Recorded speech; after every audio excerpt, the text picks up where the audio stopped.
በአብይ አህመድና በብርሃኑ ጁላ መካከል የተፈጠረው መንፈራቀቅን በተመለከተ ትላንትና በነገራችን ላይ በጣም ካልዓድ ኔርካ ነስመራት ኸይድካ ጥዕመካ ኽእሊ አው ኔርካ ናብ ካልዓድ ክትከይድ ግን ብጣዕሚ ይደኽብለካ ሸም ንጉስ መረን ሸዒ ካብ ድንብያ ብዝመጽእ እንትወፅእ ጥራሕ እንስሳ እዩ ዝኸውን ዓቕምታቱ እዩ ዝስእል ግርማ ሞገሱ እዩ ዝቕንጠጥ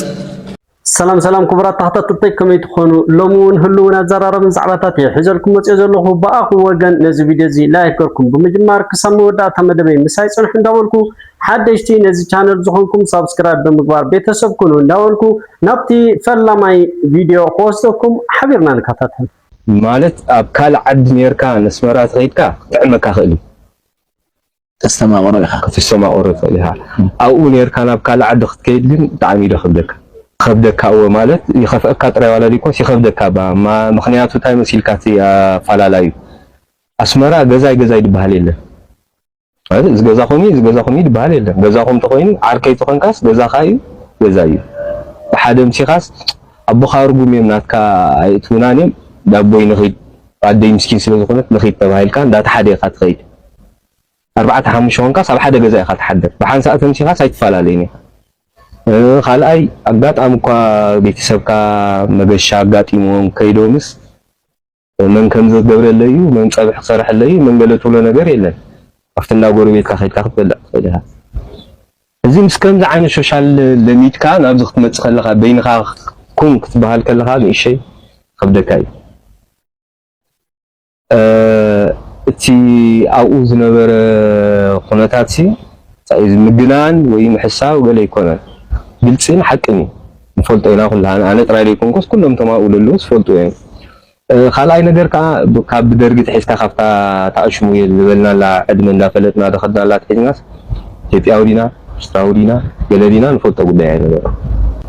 ኩላና አው ዓድና احنا አው ተወሊድና ስለላዓበና ቃዊ ዓድና ድመስልና ነይሩ ምንም አፋላላይ ገለ ዝነበረ ጉዳይ አይነበረን ዳሓር ኩነታት سعد خونس منهم استفتر نجار يلن فقريخا سلاميخا بلينا نيرنا اوكي ازي حونا قبلنا زصنح ولا شح غيزي كوا تግራዋይ እንተኾነ ኣብ ኤርትራ ዝነብር ነሩ ስለ ዝነብር ድማ ኣብ ኤርትራ ካብ ኤርትራ ወፂኻ ክትነብር ከቢዲ ናብ ኤርትራ ተመፂኻ ይዝጥዕመካ ይብለና ጸንሑ ከኽብራት ተኸታተልቲ ነዚ ቪድዮ እዚ ካብራና ናብ ዝቀጽል ክወስደኩም ከሎ ሓደ ኣያና እንታይ ዝብለና ዘሎ ኤርትራዊ እዩ ንሱ እንታይ ዝብል እዚ በዓል ዓቢ በዓል ዕድመ ጸጋኢ ንሱ ኣብ ዘረብኡ እንታይ ዝብል ንሕና ካብ ሙቆልና ካብ እስራኤል ዳኣመር ካብ ኤርትራ ኮና ምንጭና ስለዚ ኩሉ ወድሰብ በሓደ ሰብኣይ ተፈጢሩ ይዝብለና ዘሎ ብዙኾነ ናብ ትምሉ ቪድዮ ክወስደኩም ሓቢርና ንከታተል ሸም ንጉስ መረን ሸዒ ካብ ድንብያ ብዝመጽእ ግሽናሽም መጽኡ ጫሉቅ ማሉቅ ፋሉቅ ወሊ ግሽናሽም ዝድንበዛን ድንበዛን ግሽናሽም ድንበዛን ጫሉቅ ማሉቅ ፋሉቅ ወሊ ጫሉቁን ማሉቁን كل جزاي ولي دمانه فالو جنبزان ولي دو أبع عمسي جنبزان شوعت شدش ولي ولد معرت تخست برهان سمرسم بيدل زاني ولد معرت عد حنس ولي دلو تخست برهان ملو زانيني عدنا أمن ولي دلو سمزم حتى كلهم دكزورو لعلاي تحتاي ثلاثة عز ولد له سمزم حتى كليزان بركي حتى كليزان دك إدرس دك تعقو ولد له بيدل شمالو قص لعلاي شمالو تحتاي ولد له زانوي الحزباي نبئمنت نمختر سلومون نحيله ولد له زانوي مختر نمحره ولدو دك محره دنبزان غبرو بازي حقي سلومون نغبرو ولدو دك غبرو دنبزان حيلنا حيلو حزباي يتشيب بأمنت نسكدي تشيب شوعته شمله مساولي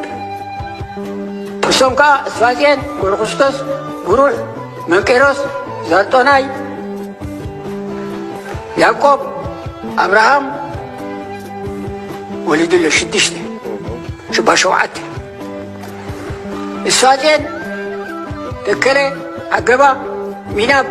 ዘርአይ ወሊዱ እሳቶም ከዓ ደገብሩ አትገብሩ አተኽላይ ዓዘጋ ሽጅብሩ አተስወዳ አተሽማገለ አተብስሉስ ዓመፂ ፍርቂ ዓመፂ ወሊዱሎ ደቂ እስፋጽየን እዚኦም ደጎሩ ክርስቶስ ዳዕረ ጳውሎስ ጎዳይፍ ገጅረት አሰግዶ ቁሾት ጻዕዳ እምባ ጻዕዳ ክርስቲያን ወሊዱ ደጎሩ ክርስቶስ ቡሩዕን መንቄሮስ ዓዲ ቆልፂ ወሊዶም ኣለዉ ክልቲኦም ዛልጦናይ ኣይወለደን ያዕቆብ ዓዲ ያዕቆብ ወሊዱሎ አብርሃም ወክድባ ወሊዱ እዞም ጫሉቅ ፋሉቅ ማሉቅ ድበልናዮም ዞ ካብ መጀመርያ ጫሉቁን ኮለ ግዛዮም ወሊዱ ነብሎ ጫሉቅ ንመን ወሊዱ ቅድም ጉማን ደጊያ ሰመረ ንመን ወሊዱ ዳግማይ ሞሮን አከለን ጉዛይኒ እናይኒ ልዋይኒ ወሊዱ ሕጂ እቲ ኣብ ማህፀና የወለዱ እንዲ እዚኦም ኩሎም ኣሕዋት እዮም ኩሎም ሶም ጥራይ ዘይኮኑስ ኩላህና ኣሕዋት ኢና ሓደ ፍጥረት ኢና ኩላህና ከዓኒ ካብ እንታይ ድሓን ካብ እስራኤልና ካብ እስራኤል ይሰግድ ትሰብ ኩሉ ነገደ እስራኤል ኢና ካብ ምብራቕ ኢና ነገደ እስራኤል ኢና ኦኬ ናይዞም አያ ከምዚ ዝሰማዕክዎ እሞኦሁ ከምዚ ክትሰምዕዎ ዝፀናሕኩም እዩ ብዙኾነ ኣብዚ ናይ አያና ዝተፈለየ ሓሳብ ምዝህልወኩም ወይ ታሪክ ተመራመርቲ ታሪክ ምስትህሉ መቸስ ካብዚ ናይ ኣቦ ዝኾነ ሓሳብ ሰሚዕኹም ወይ ሒዝኩም ክትኮኑ ስለትኽእሉ ዝተፈለየ ሓሳብ ምዝህልወኩም ኣብ ቦታ ኮመንት ፅሓፉ እንዳበልኩ ብዙኾነ ናብ ዝቕፅል ቪድዮ ክወስደኩም ከለኹ ከዓ ኣብ ህሉ ኩነታት ናይ ትግራይ ጌታቸው ረዳ ዝተዛረበሎ ጌታቸው ረዳ መቸስ ቅድሚ ሕጂ ኣብ ጊዜያዊ ምምሕዳር ከሎ ናብ ደገ ኮይዱላ ኣብ ዝነበረ ኣቀባል ዝተገበሮን ሕጂ ኣብዚ ግዜ እዚ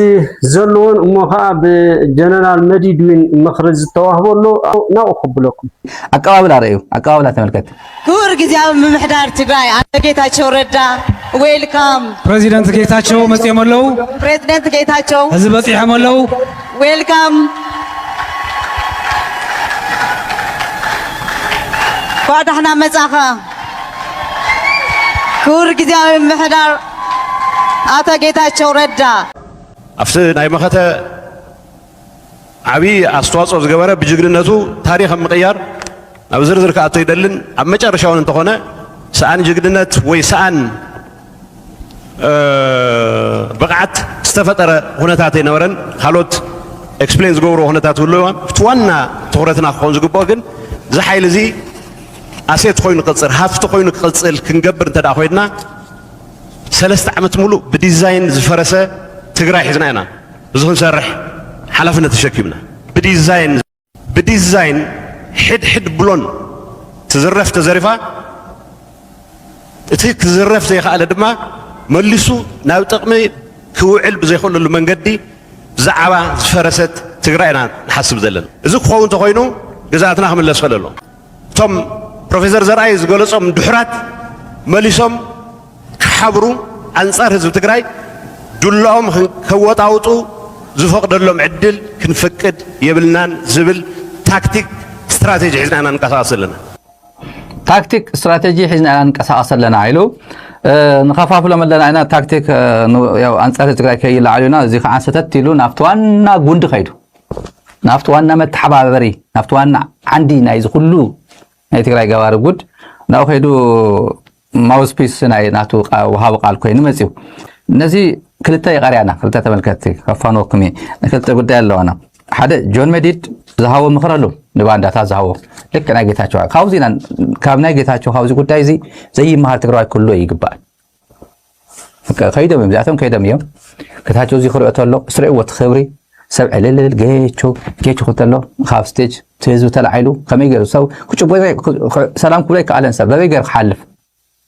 በገር ዕድል ይውል ሰብ አድራሽ በሙሉ ነው ከጭበጥ ደስ በመወለ ግን በገር አፍራቆ ንጌታቸው ምጭባጥ ማለት ሰራዊት ትግራይ ምጭባጥ እዩ ደስ ብሎ ነው ምርአይ ማለት ይክ ክንራኸቢና ገናና አለ ደረፍና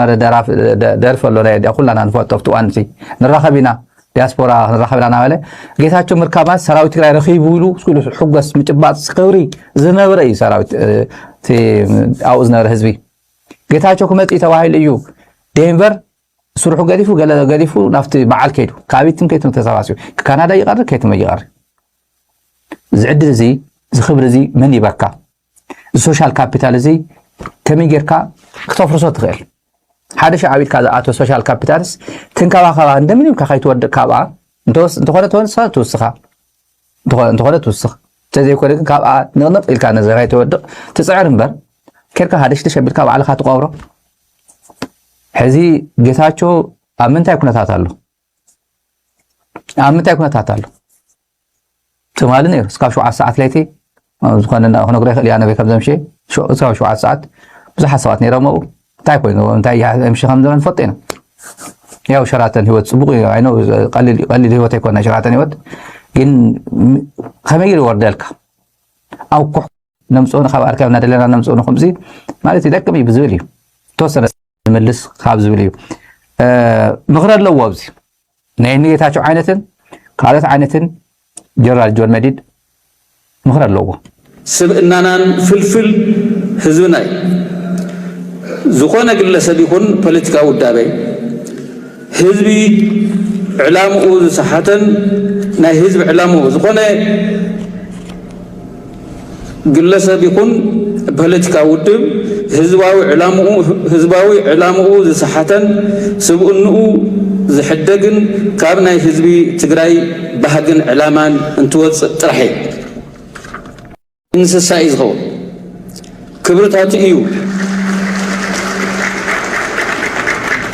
ክብርታቱ እዩ ዝሕደግ ዓቕምታቱ እዩ ዝስእን ግርማ ሞገሱ እዩ ዝቕንጠጥ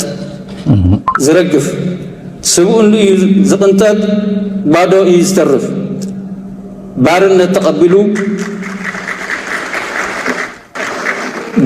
ተቐቢሉ ናፃነት ኣሕሊፉ ዝሃበ እዩ ዝኸውን ኣብ ደቂ ሰባት እቲ ዝኸፍአ ዝሓሰመን ህይወት ባርነት እዩ ባርነት ኣብ ዝተቐበልካሉን ዝመረፅካሉን ግዜ ካብ ሰብነት ናብ ሓሰማነት ዝተቐየርካሉ ግዜ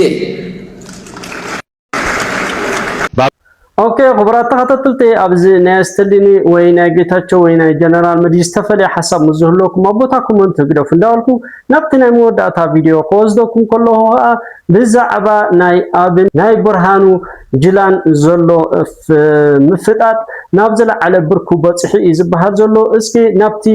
ቪድዮ ከወስደኩም ሓቢርና ንከታተል። አብይ አህመድና በብርሃኑ ጁላ መካከል የተፈጠረው መንፈራቀቅን በተመለከተ ትላንትና በነገራችን ላይ በጣም ክሪቲካል የሆነ መረጃ ነው ያደረስነው። ደግመን ለማጣራት ሞክረናል። አብይ አህመድ በአቋሙ ገፍቶበታል። ብርሃኑ ጁላን ከኃላፊነት አንስቶ ጌታቸው ጉዲናን የመከላከያ ኢታማዦር ሹም የማድረግ ፍላጎት አለው። ብርሃኑ ጁላ መነሳት የለበትም የሚል አቋም ደግሞ በእነ ሽመልስ አብዲሳ በኩል አለ።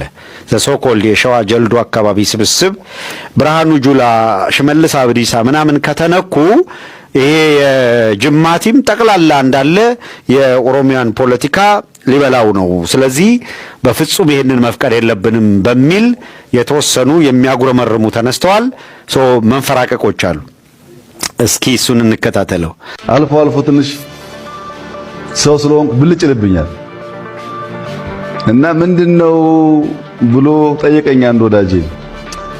ነገርኩት። እንትና እኮ እንዲያረጋው ሰው እናንተ ውስጥ እኮ ስንት ጉዳም ሰው እንዳላጣቁ ያን ጉዳም ሰው ስታየው ብልጭ ይልባል፣ ትረሳዋለህ። ሰውየው የምታውቅ አይመስለውም የሚሰራውን ስራ። ዝም ብለህ ምንም ነገር ሳታውቅ እዚህ መቀመጥና እዚህ ውስጥ ያለን ነገር እያወቅህ እዚህ መቀመጥ በጣም የተለያየ ነገር ነው። ስትሆኑ ይገባችኋል። ሊያፈርስ እየሸረበ ያለ ሰው እዚህ ውስጥ እያለ እንዳወቅ ውጣ ሂድ ከዚህ ብለህ ማባረር እንደምትችል እያወቅ ተቀምጦ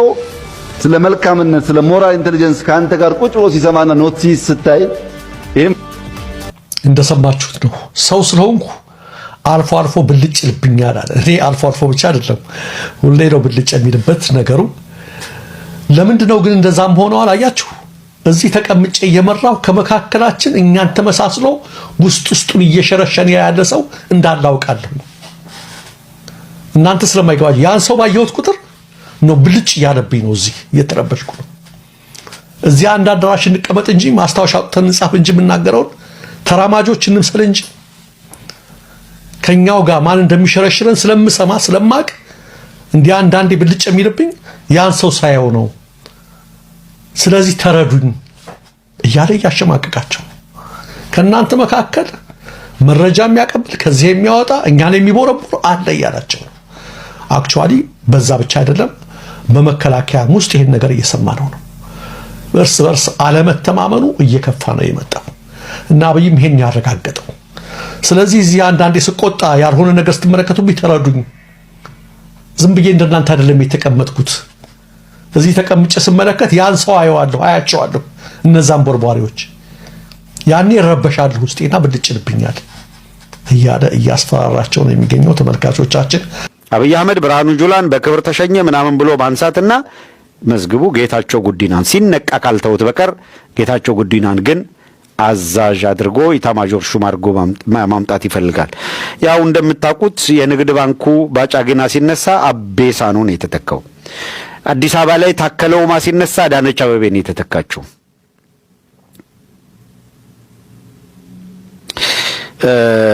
ኢታማዦር ሹም ላይ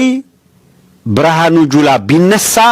የሚተካው ጌታቸው ጉዲና ነው። አየር ኃይል ላይ ይልማ መርዳሳ ቢነሳ ማን ነው ወይ ከአምስት ስድስት ምክትሎች አሉ አይደለም? ከነሱ መካከል አንዱ ነው የሚመጣው። ኦዴድ ሲነሳ ኦዴድ ነው የሚተካው የትም ቦታ ላይ የአገሪቷን ቁልፍ ስልጣን የኢኮኖሚውንም የወታደሩንም ሌላውንም ጨፍልቆ ይዞ እንደፈለገ የሚፈነጭ ስብስብ ነው ያለው ይሄ ስብስብ። እርስ በርስ ውስጥ ግን የተፈጠሩ እንደዚህ ያሉ የመንፈራቀቅ ችግሮች ግን መነሻ ምክንያታቸው ብርሃኑ ጁላን አንስቶ ጌታቸው ጉዲናን ማምጣት ነው። ኦኬ خبرات ተከታተልተኝ ለማ አንተ ቪዲዮ ነዝራኩም መስሚሩ ተማህርኩም ተዘናጋኩም ኮትኮን ተስፋ እንዳገርኩ በሐዲሽ ቪዲዮ ከሳብ ነራከብ ሰሰና ይናአኩም ላይት ኢንተርቴይንመንት